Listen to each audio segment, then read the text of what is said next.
Depuis 2014, j'ai passé au moins 3500 heures de formation en tout genre relié à la santé naturelle, que ce soit en supplément, naturopathie, posturologie, activité physique et alouette. Donc, des sujets, j'en ai vu en large et pas mal à peu près. Cela dit, il y a bien des sujets qui ont été présentés des fois autant dans un point de vue scientifique, traditionnel, moderne, puis il y en a qui c'était plus d'un point de vue historique. Sauf que le problème avec celui historique, c'est que des fois, ils le nomment juste pour vous faire comprendre d'où ça part ou pourquoi on entend parler de certaines affaires. Mais certains de ces points-là sont encore indiqués parce qu'il y a des gens qui croient fondamentalement à ces bienfaits-là, qu'honnêtement, ils n'ont pas tant d'impact. Puis parmi la longue liste de plein de choses que j'ai déjà entendu parler, qu'honnêtement, c'est plus trop valide puis qu'on le comprend de nos jours, j'ai décidé d'en choisir 5, auxquels je vais apporter un peu plus de nuances pour t'éviter justement de tomber dans les pièges ou de mettre beaucoup d'efforts, d'énergie, de ressources dans des choses qui seront complètement inutiles ou pire encore, qui pourraient te nuire. Mon nom est Charles Vaillancourt, je suis naturopathe agréé. Ça fait plus de 10 ans que je t'accompagne au quotidien pour te simplifier efficacement, rapidement et naturellement ton mieux-être. Je ne suis pas médecin, nutritionniste ou autre. Donc, c'est certain que si tu as des conditions de santé, je te conseille d'en parler avant avec ton professionnel, avant d'appliquer quoi que ce soit, pour s'assurer que ce soit approprié pour toi. Après, si je dis des choses qui ne vont pas dans le sens que ton thérapeute te dit, ben, je t'invite à voir avec. Après, c'est possible qu'il y ait des différences d'opinion. C'est tout le temps une question de nuance, de présentation. Puis des fois, deux personnes vont dire des opinions opposées, mais qu'au final, en pratique, ils font la même affaire. C'est juste que la façon que c'est présenté, c'est du détail sur lequel ils vont s'obstiner. Parmi ces sujets-là, je vais commencer avec les types de sel. Parce que j'ai beaucoup de clients qui arrivent des fois en magasin qui sont comme ah, ben ça a l'air que le sel d'Himalaya ou le sel celtique ou le sel de mer, c'est mieux que du sel de table. Puis la raison en arrière, c'est que quand on analyse le profil nutritionnel de la patente, il y a une plus grande variété d'oligo-éléments. Règle générale, c'est celle-là. Oui, mais c'est souvent des traces, des microgrammes, pas des milligrammes, des microgrammes. À moins que tu prennes comme 18 cuillères à table par jour, tu ne verras pas de différence sur ces nutriments-là, sauf de te faire un excès de sodium. Ce qui va m'amener d'ailleurs à faire deux, trois petites nuances. Premièrement, on va regarder au niveau de l'iode dans les sels.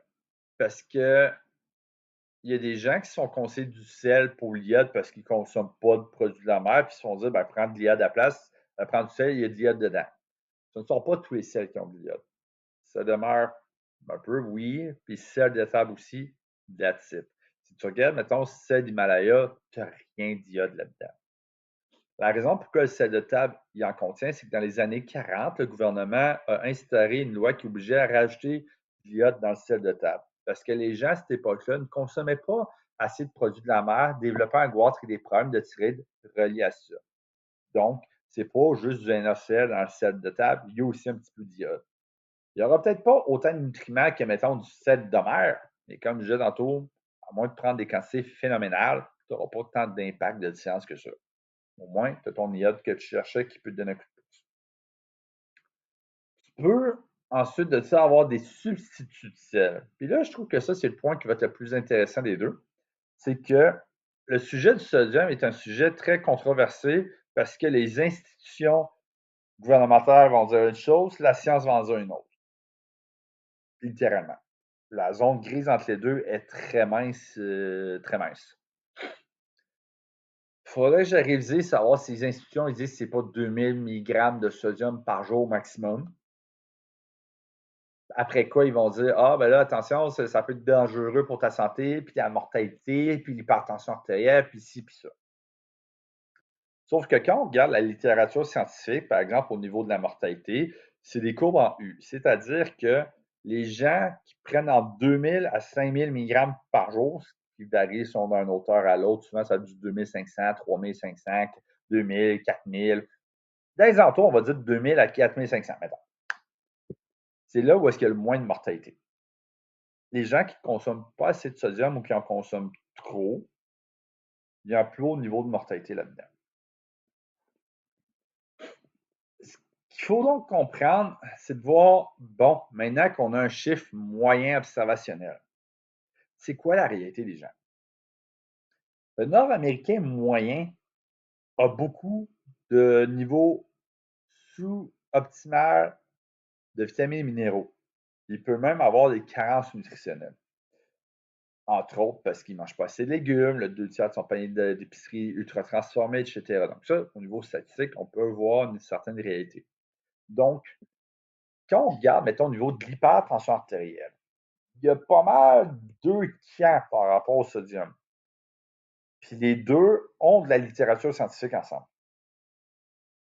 D'un bord, ils vont dire, ben, diminue ton sodium, ça va diminuer ton hypertension artérielle.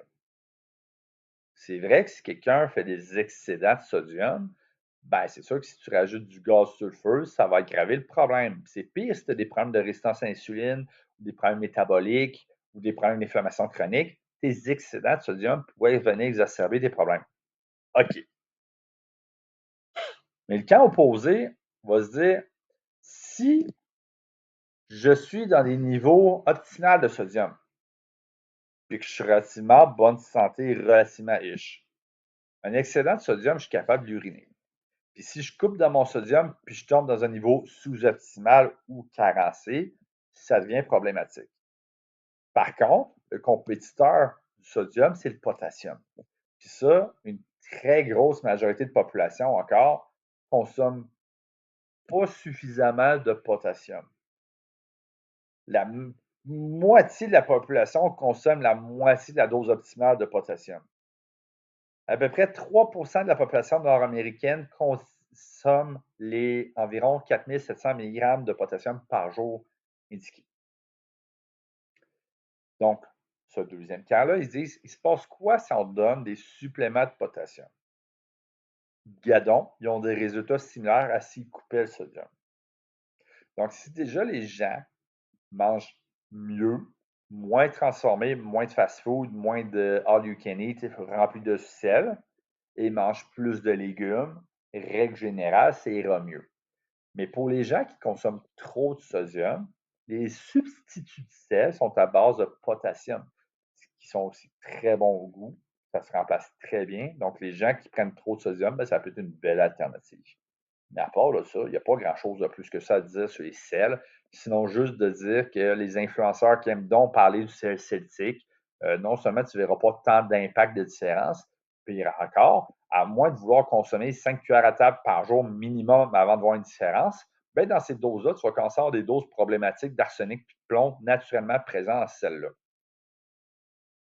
Parce que la nature contient naturellement certains composés, parfois de métaux lourds ou autres. C'est comme si tu manges une pomme, ben, si tu avales une graine de pomme, il y a de l'aluminium dans la pomme. Tu ne vas pas virer fou et malade avec une graine de pomme, mais 1 plus 1 plus 1 égale des fois un summum de plein d'affaires. Donc, c'est sûr que si tu es déjà dans un environnement très pollué, tu es exposé à des produits métaux lourds, d'environnement chimique, que tu manges très mal, que tu prends des produits de piètre qualité qui ont plein de conservateurs, ou voir des fois des affaires comme du dioxyde de titanium. À un moment donné, peut-être que l'effet cumulatif va devenir perturbateur. Mais de là à dire, tu vas prendre du sel dans un contexte moindrement sain de ta vie, puis tu vas virer malade à cause des métaux lourds présents, tu vas devoir manger en maudit du sel pour en avoir ces quantités toxiques-là. Le deuxième point, ça va être les diètes alcalines et par type sanguin, avec lesquelles j'ai plus de misère. En bon anglais, don't get me wrong, c'est vraiment les explications communiquées que je trouve qui ne font pas de maudit bon sens. Parce que concrètement, sur papier, les actions, c'est pas nécessairement fou, mais il y aurait des nuances à apporter par contre. Les gens qui croient que leurs problèmes sont dus à de l'acidité ne comprennent pas c'est quoi de l'acidité. Ils ne comprennent pas les différents pH dans le corps et la raison de ces différences-là. Le pH de ta bouche, de ton estomac, ton intestin, tes urines, ton sang, c'est toutes des choses différentes et c'est OK. C'est normal. Si tu dis que tu as mal au ventre, puis tu es ballonné, puis tu as mal aux genoux, puis tu dors pas parce que tu es acide, tu as fuck all, rien compris. Parce que on va donner une image très simple. Mettons qu'on va à l'extrême de la diète alcaline, tu deviens vegan. Puis encore, certains groupes d'aliments vont être enlevés comme des agrumes, parce qu'il y a un agrume, mettons comme du citron, tu squeezes, tu prends le pH, c'est acide. Fait que mettons que tu vas vraiment à l'extrême. Toute ton alimentation va passer par ton estomac qui a un pH d'environ de 2, ce qui veut dire que c'est très acide. Peu importe ce que tu vas mettre dans ton estomac, que ce soit de la viande ou des légumes, ça va sortir de ton estomac acide, puis ça va être tamponné par ton corps pour être toléré par tes intestins. Fait qu'est-ce qui va faire le côté alcalin de la patente qui reste? C'est les vitamines et minéraux, principalement les minéraux, comme mettons calcium, magnésium, potassium, par exemple. Déjà, on vient de sortir du cadre acidité pour tomber dans la nutrition orthomoléculaire. Parce que quelqu'un qui a des carences nutritionnelles en potassium ou en calcium ou en magnésium, ben là, tu peux avoir des problèmes. Tout comme les excédents aussi. Donc, si tu as des problèmes de sommeil parce que tu es carencé en magnésium et que tu n'es pas capable de gérer ton sommeil comme il faut, si tu as des problèmes rénaux qui t'amènent à faire de l'acide urique parce que tu es en carence de potassium, si tu as des problèmes de ta santé osseuse parce que tu es en carence de calcium, c'est pas parce que tu es acide. Just saying. Ensuite, mettons qu'on va dans le sens opposé. On part d'une pathologie acide. Je reprends l'exemple de l'acide urique tantôt, donc la goutte. C'est l'accumulation d'acide urique qui se fait au niveau articulaire qui peut faire justement des dégâts là. C'est une pathologie plus de cristaux. Pourquoi on fabrique de l'acide urique qui finit les articulations quand en normal, il devrait être capable d'être éliminé? Entre autres, si tes reins ne sont pas en bonne santé, ils ne sont plus capables de filtrer ton acide urique qui se cumule dans ton corps, ça peut être une bonne raison. Maintenant, pourquoi tes reins tomberaient en mauvaise santé? Parce que tu as des problèmes de glycémie trop haute, de résistance à l'insuline, des problèmes d'inflammation chronique. Si on pousse plus loin, même, il va y avoir des théories en lien avec certains pesticides, herbicides ou autres substances perturbateurs qui peuvent nuire à la santé de tes reins, tout comme des carences en potassium aussi. Donc, ton problème d'acide urique, là, c'est pas parce que tu es acide. Ton acide urique est la conséquence d'un autre problème. Puis tant que tu n'auras pas réglé ce problème-là, tu auras beau t'avaler des Tums puis des trucs pour les reflux gastriques, puis de rajouter après ça d'autres types d'acides comme du calcium puis du magnésium. Si tu n'adresses pas le problème à la source, ça ne va rien changer, sinon peut-être te créer des problèmes au niveau digestif. Ce qui m'amène dans la même logique au troisième point, qui est les allergènes et les intolérances. Oh, j'ai oublié de parler de la diète sanguine. Je vais en glisser un petit mot rapidement. La diète sanguine, en fait, c'est que l'auteur du livre sur les types de diète par groupe sanguin s'est basé sur la question suivante, à se dire, les gens de type A+, viennent de où dans le monde, dans l'histoire? Les groupes B-, ils viennent de où, etc. Ces endroits-là, ils mangent comment? Donc, si moi, je suis, mettons, un A+, ben, dans l'historique des mouvements de population, d'où est-ce que je viens, puis eux, ils mangent comment, égal, je devrais manger comme eux. Ce qui est pas con en arrière, c'est de se dire, bon, ben écoute, si on a une alimentation dans laquelle c'est approprié, puis on a une alimentation variée, suffisamment riche en protéines, en végétaux, etc., not bad. C'est comme de dire, ben, prends la diète méditerranéenne parce que tu viens de l'Europe. Je veux dire, la diète méditerranéenne a beaucoup de bienfaits associés. Mais c'est pas parce que tu viens de l'Europe. C'est parce que l'alimentation est saine, est complète, est pauvre en ultra transformés, etc. Fait que la logique de dire, ben, t'es A+, égale mange telle diète et évite tel aliment, le gros contre à ça qui me fait friser les cheveux, C'est de dire, imagine, tu as quelqu'un qui mange bien, qui est en bonne santé, puis tu lui dis, tel aliment, tu ne devrais pas toucher à ça. Parfait, je le retire. Naturellement, il va se passer quoi? C'est rare, les gens vont juste retirer. Ils vont souvent remplacer par autre chose ou ça va créer un trou où est-ce qu'ils vont essayer de combler par autre chose. Puis malheureusement, ben, c'est facile de tomber dans du fast-food ou des cochonneries malsaines. Puis même au mieux, si tu faisais juste réduire ta diversité alimentaire, ben la réduction de la diversité alimentaire, si tu passes d'exemple de 18 aliments par semaine, ce qui est déjà exceptionnel pour le Nord-Américain moyen, malheureusement, qui ne varie pas tant ses fruits, légumes et autres aliments, ben si tu passes, mettons, à 12 aliments, ben la variété alimentaire en moins va aussi changer ton microbiote. Quelles vont en être les conséquences? Fait que de partir d'un point positif à intégrer ce genre de diète-là, moi, je trouve que ça n'a pas de bon sens pour cette raison-là. Si à l'opposé, tu pars d'un point négatif, donc tu es quelqu'un qui mange diète McDonald's, ben, je veux dire, peu importe ce que tu vas faire, ça va juste aller mieux. C'est pas parce que tu manges selon ton groupe sanguin. C'est juste parce que tu manges moins de la merde puis tu manges mieux. Mon opinion. Fait que des fois, quand j'ai des gens qui se disent, ah, ben, tes groupes, mettons, telle affaire, tu peux pas toucher aux produits laitiers. Si la personne tolère bien les produits laitiers, puis elle aime ça manger, puis elle n'a pas de problème digestif, ben peut-être que si ces produits laitiers sont sa source principale de calcium, il se passe quoi si tu les retires? À moins de manger du feuillu vert foncé en motadine pour compenser puis éviter les carences, ça peut venir possiblement créer un problème dans le temps. Ce qui m'amène au quatrième point, au troisième point, pardon, entre les allergènes et les intolérances.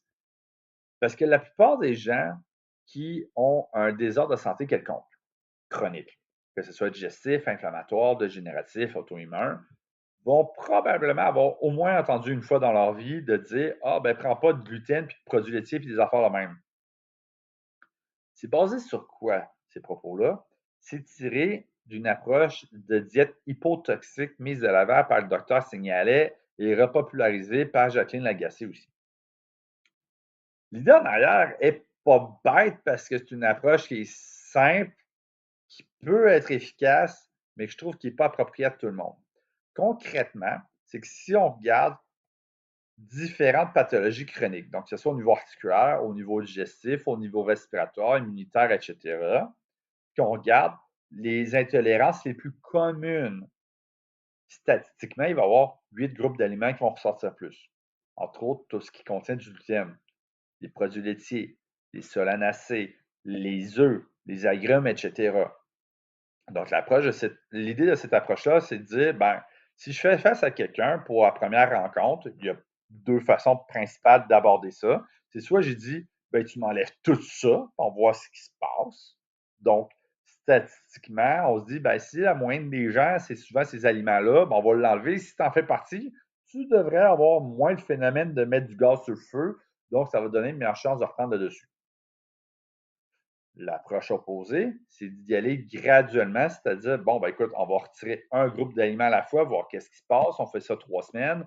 Tu en réintègres au besoin si tu ne vois pas de changement pour voir si tu le tolères bien. Tu le tolères bien, tu le gardes. Tu ne tolères pas, ben tu l'enlèves. D'un point de vue simpliste, quelqu'un qui a des allergènes, puis des intolérances, puis des allergies, puis bref, des problèmes que quand tu manges un groupe d'aliments, tu as des mauvaises réactions, ben, si tu évites cet aliment-là, tu évites des mauvaises réactions.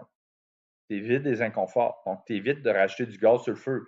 Ça ne te dit pas pourquoi tu réagis à cet aliment-là, mais au moins tu évites ce qui te cause du mal. Puis ça, c'est on espère au passage que dans tout ce que tu vas retirer, tu n'auras pas de carences alimentaires qui vont s'installer.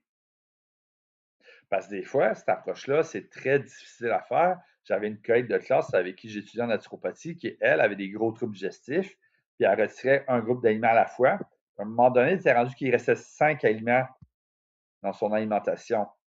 Ça veut dire qu'elle travaille fort pendant des mois de façon très restrictive pour réaliser qu'un de ces 5-là, c'est du poivron. Elle avait une intolérance majeure au poivron. Mais le poivron, c'est rare, maudit les gens qui réagissent à ça négativement. Elle était capable de réintégrer presque tout le reste.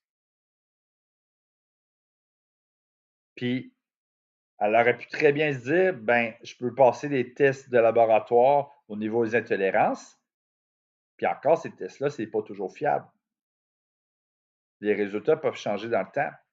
Donc, il y a des gens pour qui c'est une approche qui va être très efficace parce que quand tu es rendu à un point que justement, tu as certains groupes d'aliments qui te font du tort en maudit, puis tu les enlèves, puis ça te fait du bien, puis tu es capable de vivre sans carence alimentaire, good for you.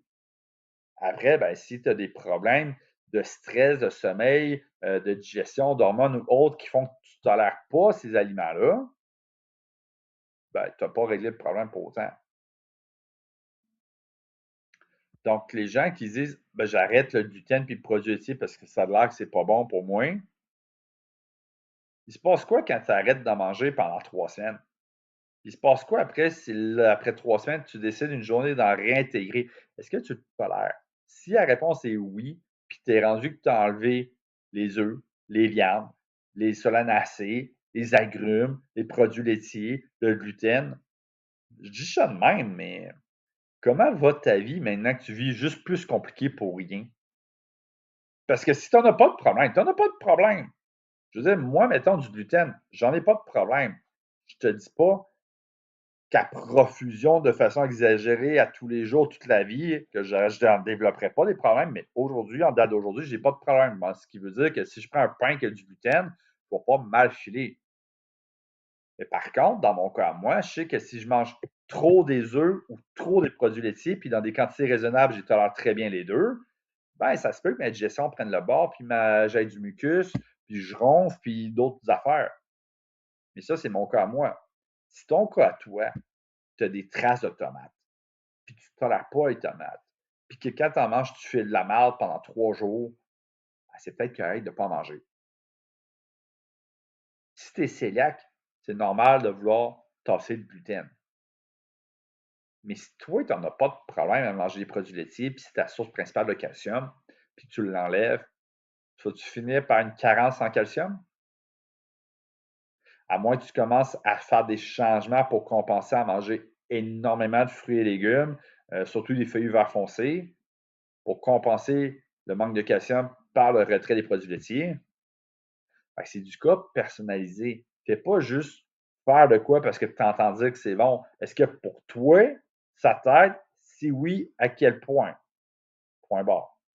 Ce qui amène d'ailleurs au quatrième point qui est comprendre versus suivre un influenceur. Parce qu'un influenceur va souvent te dire ben, fais pas ci, fais pas ça, c'est poison pour toi, c'est un aliment pro-inflammatoire. Si tu manges ça, tu vas faire de l'inflammation pendant 90 minutes. Tu sais, du monde qui sont bons pour dire n'importe quoi. Malheureusement, le commun est mortel. Ils n'ont aucune notion en santé. Donc, quand tu vois de quoi sur les médias sociaux, puis tu prends la peine d'aller dans un magasin, dans une clinique, une consultation, peu importe, pose-les donc tes questions. Ça va nous faire plaisir de te guider là-dedans.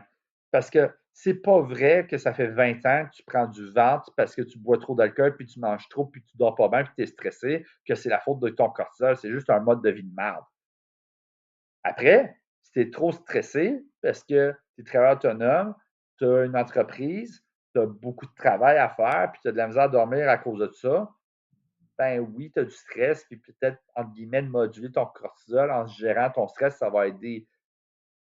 Mais tout n'est pas la faute de ton cortisol. C'est pas parce que tu n'es pas heureux, que tu es fatigué, que tu n'as pas d'énergie, que tu as pris du ventre, même si tu as trop mangé puis pris d'alcool, que tout est à cause de ton cortisol. C'est pas vrai. Fait que quand tu entends des affaires sur les réseaux sociaux, prends donc le temps de demander aux professionnels sur place, en boutique, en consultation, au bureau, voir qu'est-ce qu'il y en est. Parce qu'autrement, tu vas souvent perdre ton temps, ton énergie, puis ton argent inutilement pour rien. Fait que quand on se dit, ben, c'est à cause de telle affaire, non. Si c'est que tel aliment est pro-inflammatoire, il n'y a pas d'aliment pro-inflammatoire. Ça dépend comment toi tu le tolères. Ça dépend de ta santé globale aussi. Ce qui m'amène au cinquième point, qu'il y a beaucoup de gens qui, au-delà de juste dire, ben, j'ai entendu tel influenceur dire ça, c'est, ah, ben là, je suis rendu à tel âge, ça a l'air que pour tel âge, tel supplément, c'est bon. Puis, au cours de la semaine, j'avais une cliente que justement, c'était ça l'histoire. Elle arrivait, puis c'était comme bon, ben, j'ai 50 ans, puis tout le monde me dit qu'à 50 ans, je devrais commencer à prendre de la vitamine D, puis du magnésium, puis de la créatine, puis du collagène, puis elle me nomme tout. Je suis comme bon, on va commencer une chose à la fois. La vitamine D, à moins que tu prennes de l'huile de foie de morue tous les jours, c'est pas mal l'été qu'on en fait quand tu t'exposes au soleil sans crème solaire. Donc, écran solaire ou rien, en quantité modérée, tolérée évidemment. Du magnésium, si tu manges suffisamment de légumes, tu gères ton stress, tu dors bien, parfait. Sinon, effectivement, il y a beaucoup de gens qui en manquent. Créatine, si tu es une femme végane, effectivement, tu pourrais avoir des bienfaits à ça. Mais si tu manges suffisamment de la viande, ce ne sera pas si pire. Si tu fais du sport et tu veux en bénéficier pour ton sport, parfait. Du collagène, à moins que tu aies des problèmes de peau ou articulaires, je mettrais plus l'emphase sur un bon mode de vie, une bonne alimentation. Fait que, bref, je faisais comprendre que des suppléments, c'est pour supplémenter la base, c'est pas pour la remplacer. Fait que j'ai entendu dire que j'ai 50 ans, ben déjà, trois quarts du temps, c'est par rapport à ton âge, mais ça dépend. Est-ce que tu as un réel besoin associé à ça? Ben, si tu n'en as pas de problème, pourquoi tu voudrais prendre un supplément pour rien? That's it. Si tu as aimé cet épisode-là, pense à en parler autour de toi. Invite les gens à écouter cette saison-là. Parce qu'il y a beaucoup de choses que je dis qui répondent aux questions des gens. Puis si c'est des questions auxquelles je n'ai pas répondu, je t'invite à m'écrire, à me partager. Ça va me faire plaisir de monter des épisodes en ce sens-là. Et pense à t'abonner si ce n'est pas déjà fait.